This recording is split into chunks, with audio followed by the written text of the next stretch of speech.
on va parler un peu avec Marina de ce livre, Lettre à Machat, voilà, qui vient de paraître aux éditions Abstraction.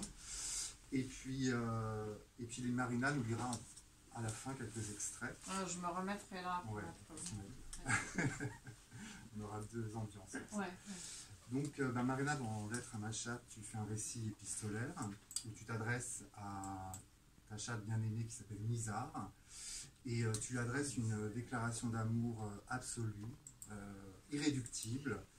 Et tu interroges aussi sur la force du lien entre les hommes et les animaux. Et puis ce livre, c'est aussi un autoportrait singulier, puissant, je trouve existentiel, où tu parles de ton rapport au monde et ton rapport aux autres. Et tu reviens sur des événements de ta vie aussi. C'est aussi un livre autobiographique et intime. Mais ma première question, on va commencer par parler des chats. Je voudrais que tu expliques comment les chats sont rentrés dans ta vie et aussi que tu présentes l'héroïne, très belle couverture d'ailleurs. Donc Nizar. L'héroïne du livre Nizar. Voilà. Donc en fait, moi les chats, de ce que je me rappelle, j'en ai toujours eu. En fait, je me rappelle que j'avais eu un accident assez grave à la jambe et mes parents m'avaient demandé qu'est-ce que je voulais comme cadeau pour me consoler. Et j'avais choisi un chaton et que j'adorais, qui est mort plus tard d'un accident. Mais en tout cas, voilà, j'ai commencé à développer un goût. Puis mon père aimait beaucoup les chattes, mais je n'osais pas approcher les siennes parce qu'elles étaient sauvages. Et seul lui pouvait les toucher. Puis il avait un chat qui s'appelait Rasputin. Enfin, il y a eu comment on était dans une maison avec un jardin. C'était bien que ma mère et mon frère soient allergiques aux chats, ça permettait d'avoir les chats dehors et de monter que dans ma chambre avec les chats. Bon, c'est pas très intéressant ce que je raconte. Mais en tout cas, moi j'ai toujours aimé ce contact avec les chats. Et Nizar, c'est simplement, j'avais un gros matou, un gros chat de gouttière super beau qui s'appelait Harry, que j'avais eu d'une portée qu'avait eu mon frère. Et je me suis retrouvée confrontée à l'idée qu'il allait mourir. Et je ne me suis pas imaginé supporter sa mort sans avoir un autre chat. Donc j'ai adopté un autre chat pour supporter la mort de Harry. Et ça a très bien marché. Et puis donc j'ai vécu avec Nizar, etc. Et puis quelques années plus tard, j'ai fait la bêtise d'en prendre une deuxième en pensant que ça allait être le double de fun, le double de câlin, le double de tout. Et c'est devenu mon... Voilà. Les choses se passent pas toujours comme on les prévoit. Et Nizar, alors, du coup, elle... Et Nizar, elle a 6 ans, et donc c'est une Singapoura.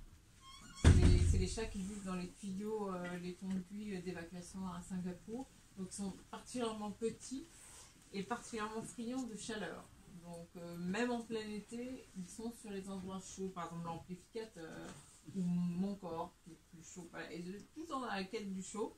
Et c'est des chats assez miniatures, c'est-à-dire que souvent quand chez moi on me dit est-ce que c'est la taille adulte? Oui, c'est la taille adulte. Donc voilà, et Nisa, elle a tellement changé que je ne sais plus aujourd'hui comment la décrire, mais elle était absolument merveilleuse. Elle reste très douce et très, très, très belle, très racée, mais voilà, décrire son caractère, elle est devenue un petit peu neutre, je dirais. Et alors, comment t'es venue l'idée de... Est-ce que c'est la forme, en fait, l'idée de ce livre? C'est d'abord des lettres, parce que tu écris des lettres? Non, l'idée de ce livre, c'est que quand j'ai trouvé ce titre, Lettre à Machat, je me suis dit, il faut que j'écrive un livre qui s'appelle comme ça. Ah, c'est le titre. Ah oui, c'est ça. J'ai eu que l'idée du titre Lettre à Machat.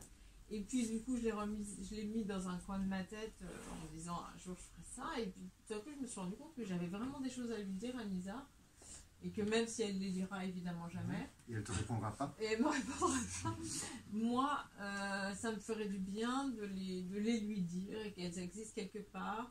Et que ça reste aussi, même au-delà de sa mort, enfin, que ça immortalise un petit peu l'histoire qu'on a vécue. Votre relation, qui est une vraie relation.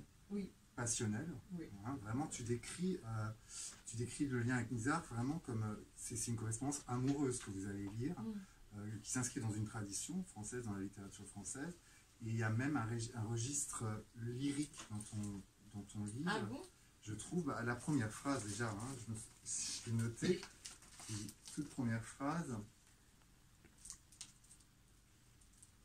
Je t'aime depuis toujours et pour toujours. Loin de toi, mon ventre se tord, rentrer à la maison vite pour te regarder, te toucher encore et encore. je trouve qu'il y a quelque chose de très sentimental dans ton Ça fait un écriture. peu Annie Ernaux, cette phrase. Je sais pas. Mais en tout cas, ça m'a surpris par rapport à tout ce que je connais de tes autres livres. Je trouve que c'est ton livre le plus sentimental. Est-ce que Oui, c'est oui. plus sincère, peut-être, je veux dire où Plus tu- sincère, non. Les autres étaient aussi sincères, mais plus sincères sur ce thème de la relation, oui. Oui, De l'émotion amoureuse, mais bon, j'ai pas non plus. Enfin, j'ai pas non plus une histoire sur laquelle j'ai eu envie d'écrire quelque chose. Donc c'est vraiment cette relation qui m'a inspirée. Oui, parce qu'on lit ça au premier degré, c'est Mais je vraiment ne un l'aurais amour. jamais écrit si j'avais pas eu un chagrin d'amour. C'est une lettre d'amour, de chagrin d'amour. Oui, parce que tu parles de tes déceptions. Je parle de son éloignement à elle, du fait qu'elle m'a tourné le dos. Donc c'est une lettre d'amour un peu désespérée, un peu. Oui, mais c'est aussi une consolation. Oui, pour moi, elle s'en fout. Et alors, tu fais pas que tu lui écrire, tu lui parles aussi. Oui, je lui parle tout le temps, tout le temps, tout le temps. Et je parle aux deux maintenant. Et j'ai vraiment l'air d'une vieille fille complètement folle. Parce que chez moi, je parle. Et comme je veux qu'elle comprenne, quand elle m'entend au téléphone, je parle comme ça. Donc, quand je leur parle. Parce que sinon, je sais qu'elles vont pas savoir que je m'adresse à elles. Alors, je fais comme ça, et ça c'est elle. Et donc, et je parle, et mes dialogues sont hyper bizarres. Parce que je leur parle que de droit constitutionnel. Telle chose est mon droit constitutionnel, telle chose est ton droit constitutionnel. Et tout est juridique. Il y a des règles, il y a des lois, attention. Oui, je sais pas pourquoi, c'est un dialogue, je parle de droit. Et alors, ce qui est intéressant, c'est que tu ne cherches pas l'anthropomorphisme dans le livre, tu ne cherches pas à la faire parler elle. J'ai l'impression que ton objectif, c'est vraiment d'observer un comportement un peu comme une naturaliste. C'est ce que tu as voulu faire Oui, les animaux sont relativement opaques. Oui. Donc il y a quand même une part qui nous échappe complètement. C'est que qu'est-ce qu'ils font là à regarder dans le vide pendant 12 heures par jour? Qu'est-ce qui se passe dans leur tête? Comment ils ressentent les émotions? Et on voit bien qu'ils ont des émotions et des humeurs. Mais tout ça est très mystérieux.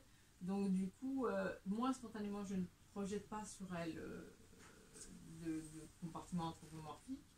Et donc, tout naturellement, j'ai voulu montrer aussi ce qu'il y a de désespérant, et parce qu'en fait, c'est dans toutes les relations, la part de mystère de l'autre. Dans le cas d'un chat, c'est évident, tu comprends rien à ce qu'il pense parce qu'il parle pas, mais dans le cas des autres qui parlent, il y a le même mystère finalement. Donc, la relation, elle est tissée de mystère, et c'est plus ça qui m'a guidée. Tu parles de mystère, est-ce que c'est pour ça qu'on dit que les chats, c'est un peu les animaux des écrivains? Est-ce qu'il y a quelque chose qui, comme une métaphore d'écriture, un truc à tout prix à comprendre ou à essayer d'analyser avec... Je ne crois pas. Je ne crois pas, mais je n'en sais rien. Je ne sais rien parce que je ne connais pas. À la fin, tu parles de la contemplation aussi. C'est peut-être ce qui rapproche un écrivain d'un Oui, chat. oui, peut-être. Et aussi les siestes innombrables. En période d'écriture, t'écris un peu, tu fais une sieste. Mais je ne saurais pas répondre à ta question parce que je ne mesure pas de quelle façon ça peut influer sur d'autres pratiques d'écriture que la mienne. Donc, moi, j'ai eu l'impression, en lisant ton livre, que je comprenais pourquoi on associe toujours les chats aux écrivains. Voilà, je le comprends vraiment. Mais je ne saurais pas commenter ça. Ouais. Et donc, oui, c'est quand même le récit d'une passion. Et j'ai l'impression que dans ton livre, il y a aussi un tempo dans l'écriture. C'est-à-dire qu'on commence, c'est quelque chose de doux, on est vraiment dans un registre lyrique, amoureux, et puis ça bascule dans quelque chose de plus presque anxiogène. Bon, c'est un livre de Marina, donc qui est presque un truc brutal aussi. C'est ce que tu voulais montrer, une passion qui, avec ses douleurs, son sacrifice aussi, parce que quand même c'est un personnage, la jeune femme en l'occurrence toi, le chat lui la coupe de la vie sociale, il faut s'occuper des besoins, des déjections, tu caches rien sur la réalité d'une passion qui devient presque aliénante. Ouais. Oui, c'est difficile de m'éloigner 2 jours de Paris sans penser à elle constamment. Donc oui, je crois que la passion est comme ça, une fois que tu as une passion. Donc ce qui m'a semblé original, c'est que je connais beaucoup de gens qui aiment les animaux, mais tout le monde n'a pas une vraie passion. Au sens où, dès que je m'absente et que je suis sans elle pendant 2 heures, je pense à elle, je lui parle dans la rue, j'attends de la retrouver, j'ai toujours peur qu'elle se soit enfuie, donc qu'elle soit malade. Donc ce côté passionnel excessif, c'est ça que je voulais, c'est cette aliénation que je voulais montrer aussi, parce que en fait dans le livre, moi le vrai sujet c'est le rapport aux autres, c'est pas Nizar. Nizar est importante, mais c'est pour montrer aussi le fait que la passion dont je déborde n'a pas pu s'épancher ailleurs que sur un animal. Et donc, ça permet en miroir de voir qu'est-ce qui cloche dans mes rapports aux autres pour que j'en arrive à aimer tellement un animal que quand je descends acheter du pain, ça me rend malade. Parce que c'est grâce à Nizar, tu reviens tu analyses les événements de ta vie par le prisme de la chatte, en fait, et ton rapport à elle. Tu es arrivé un jour d'automne, horriblement effrayé par l'occupant de l'endroit, Harry, le gros matou. Tu t'es réfugié dans mes oreillers, en haut du lit, et tu t'es mis à feuler de manière régulière. Harry, lui, restait placide. Rien ne lui avait jamais fait peur, ni ne l'avait rendu jaloux. Il était zen et pur amour, pure bonté. Tu as eu si peur de lui que durant la première nuit, tu n'as pas osé aller jusqu'à la litière toute proche que j'avais installée pour toi. Tu as fait tes besoins juste contre le lit. Puis peu à peu, il y a eu des bagarres terribles, qui étaient peut-être des jeux, peut-être des règlements de compte, qui sait. Pour moi, l'angoisse a culminé quand le sol jonché de jouets pour chats dont les couleurs fluo ressemblaient plutôt à des jouets pour enfants, je me suis entendu crier et faire le gendarme. Je hurlais à Harry, sois gentil avec ta sœur. Et je te demandais, est-ce que ton père t'a fait mal? Sois gentil avec ton frère, sois gentil avec ta fille, sois gentil avec ton père, ta sœur, ton aîné. Je m'égosillais et dans le bordel de tous ces jeux pour enfants se déployait toute la vie familiale du passé dont les relents m'ont accablé. Se souvenir de cette vieille phrase de mes parents, des conflits avec mes frères, des imprécations maternelles, c'était un cauchemar, un pur cauchemar, je ne voulais pas de cette vie-là. J'ai haï Harry, je ne lui trouvais pas assez de mansuétude et de patience avec toi. Et dans vos bagarres, les dés étaient pipés, la bête costaude dominait le chaton fragile, femelle encore pataude. J'ai fantasmé sur l'assassinat de Harry pour ne pas devenir folle, ne pas constituer une famille dont j'étais la doyenne, embrigadée dans sa posture d'arbitre et de recours aux mises en garde et aux sanctions. Pour rester seule avec toi, ni foyer, ni famille, juste toi et moi. Puis les choses ont évolué et je me suis divisée. J'oscillais entre l'émerveillement et la jalousie féroce. Je n'avais pas encore de passion pour toi, pour cela il fallait être seule. Mais j'avais déjà envie que tu t'intéresses et que tu t'attaches à moi. Mais là encore, Harry a eu la plus grosse part du gâteau. Vous vous êtes rapprochés au point d'évoquer des amoureux. Vous léchiez le pelage l'un de l'autre, vous dormiez ensemble, encastrés. Et ce plaisir supplantait celui d'être avec moi. Vous ne vous installiez pas trop loin cependant, et j'ai photographié souvent vos corps emmêlés.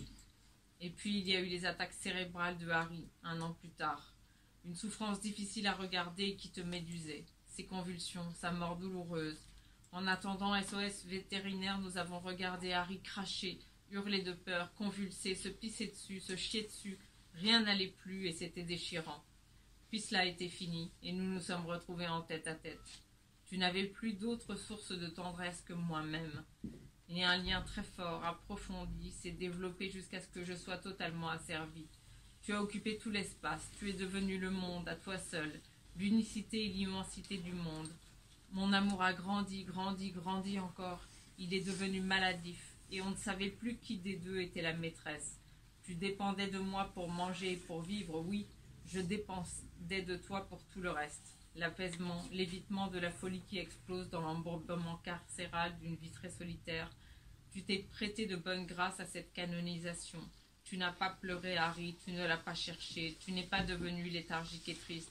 Tu t'es tourné vers moi et ma vie en a été enchantée. Presque mystique tant mon adoration était disproportionnée. C'était le dû d'une déesse. C'est ainsi que je t'ai considérée, une déesse, une idole, pénétrée de beauté, de grâce et de douceur. Il y eut beaucoup moins de jeux, hélas, car je suis une piètre joueuse, mais d'immenses ressources de chaleur et une dévotion complète à ta vie ont fleuri. Tu étais pour moi le monde, oui, le seul que je pouvais réellement habiter et investir, au point que je tremblais d'impatience de te revoir quand j'étais simplement allée m'acheter une baguette. Donc ça, c'était le premier extrait. Alors je lis le second extrait. Malgré mes difficultés à me lier, j'ai réussi à développer quelques rapports amicaux ces dernières années. Et j'ai ainsi découvert un pan ignoré de moi-même et qui me fut reproché lors de brouilles, ma violence qualifiée de destructrice. Plusieurs années auparavant, mes frères, dont l'affection est indubitable, m'avaient fait remarquer ce même défaut, violence destructrice. Je me souviens de mon ahurissement et de mon incrédulité. Je savais bien sûr que mon intimité psychique était très violente, mais pour moi c'était une sphère privée, intérieure, qui ne concernait pas les autres et qui ne pouvait donc pas transpirer dans nos échanges. Mais au fur et à mesure que le temps et les brouilles m'ont escorté, j'ai dû reconnaître que ces avis non concertés contenaient forcément une vérité. J'ai réalisé avec d'autant plus d'acuité que ma vie intérieure ne devait surtout pas être communiquée, ni coloniser mes rares remarques sur eux. Je devais être ce que j'étais, un être pétri de violence, uniquement dans la solitude, puisque même dans mon travail, mes projets étaient déboutés pour leur violence et leur noirceur. Je devais faire front de tous les côtés, enfermer cette violence derrière la porte d'un repli psychique et jeter la clé à la Seine. J'ai appris à rester souriante et à peser mes mots, pour ne laisser filtrer vers autrui que la douceur résiduelle de cette épuration. J'ai appris à manifester de l'affection. J'ai appris à supporter d'en recevoir. J'ai lentement conquis une capacité à m'inscrire dans un rapport intime. Ce fut assez pour permettre quelques amitiés que je chéris. Mais ce ne fut pas assez pour obtenir les diplômes des formations auxquelles j'ai récemment souscrit pour essayer d'apprendre un nouveau métier. 2 fois j'ai été recalée, trop violente, trop présente, trop noire. J'ai été si consternée que j'ai fait une très coûteuse séance d'hypnose avec une pointure de la profession chargée de me libérer de cette violence, si constitutive de mon être que je ne la ressens même pas. Mais cette démarche a échoué, je reste dysfonctionnelle avec mes perceptions trop aiguës, ma lucidité blessante, ma parole brutale. Et c'est un effort constant désormais pour ravaler mes propos avec mes amis si ces propos sont acérés, pour pratiquer la douceur qui est un autre aspect sain et véritable de mon amour pour eux.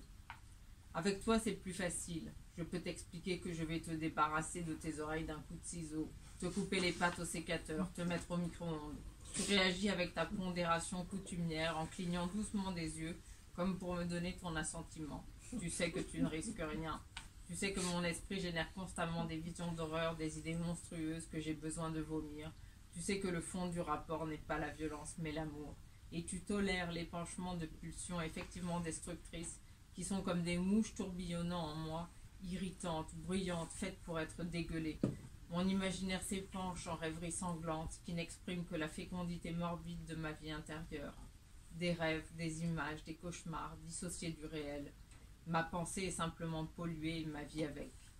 Aujourd'hui, je jauge mes paroles avant de les énoncer pour m'inscrire dans un rapport affectueux. Je soupèse, j'hésite, je fais le tri des propos à tenir. Et si la violence des paroles disqualifiées et tues me ronge, ce n'est plus qu'à toi que j'explique les 1000 horreurs qui encrassent ma présence à autrui. Tu ne saisis pas mes propos, mais peu importe. Cet espace de liberté totale me rassérène. Et ma liberté de parole te rend encore plus adorable, encore plus merveilleuse. Ta boussole fonctionne parfaitement. Tu balaies le charabia, tu te ris des menaces, et tu te fies à ce que tu ressens de mes propres émotions. Amour fou, passion, souffrance de n'être jamais assez proche, euphorie lorsque tu viens vers moi, exaltation tout au long du jour de la beauté de ce rapport, nonobstant mes escapades anxieuses au dehors pour le travail ou un rendez-vous. Avec toi, même le contact physique est possible, sans terreur, sans paralysie. La plupart des jours, de toute façon, je reste à la maison après la sortie sportive du matin et je profite de cette réclusion pour t'observer et t'aimer. Fixer des rendez-vous humains, comme mon métier et mon être grégaire le réclament, n'est pas toujours aisé. Les gens sont occupés, mes amis sont pris, chacun vit une vie trépidante et pleine à craquer. J'attends que des créneaux se libèrent pour un café ou un restaurant. Pour moi, je suis presque toujours libre.